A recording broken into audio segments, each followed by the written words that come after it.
15. By the time they made it back to the motel parking lot, it was dark outside and they were both laughing so hard that they could barely walk. Rob, said his father. He was standing at the door out to their room. The blue-gray light from the inside seeped out around him. Yes, sir, said Rob. He dropped 16 hand. He stood up straight. Where have you been? Out in the woods. Did you finish up all the jobs I told you to do? Yes, sir, said Rob.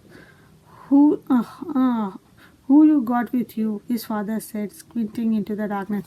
Sistine drew herself up tall. This is Sistine, said Rob. Said the father, still squinting. You live around here? He asked. For now, said Sistine. Your parents know you are out here? I was going to call my mother, said Sistine. There was a payphone down in the laundry room, said Rob's father. In the laundry room? Sistine repeated, her voice full of disbelief. She put her hands on her hips. We don't got phone in the room, Rob said to her softly.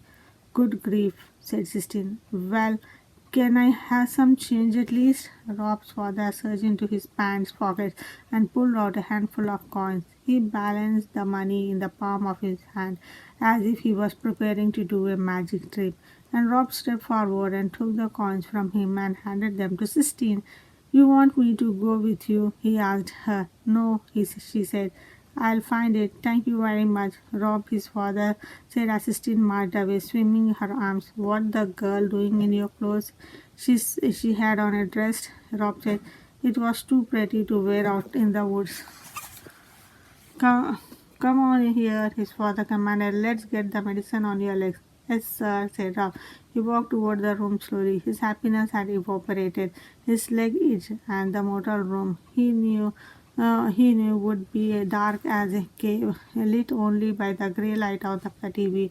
When his mother was alive, the world had seemed full of light. The Christmas before she died, she had struck the outside of their house in Jacksonville with hundreds of white lights. Every night, the house lit up like a constellation, and they were all inside it together, the three of them, and they were happy. Rob remembered, and as he remembered, he stepped into the motel room. He shook his head and scolded himself for opening his suitcase.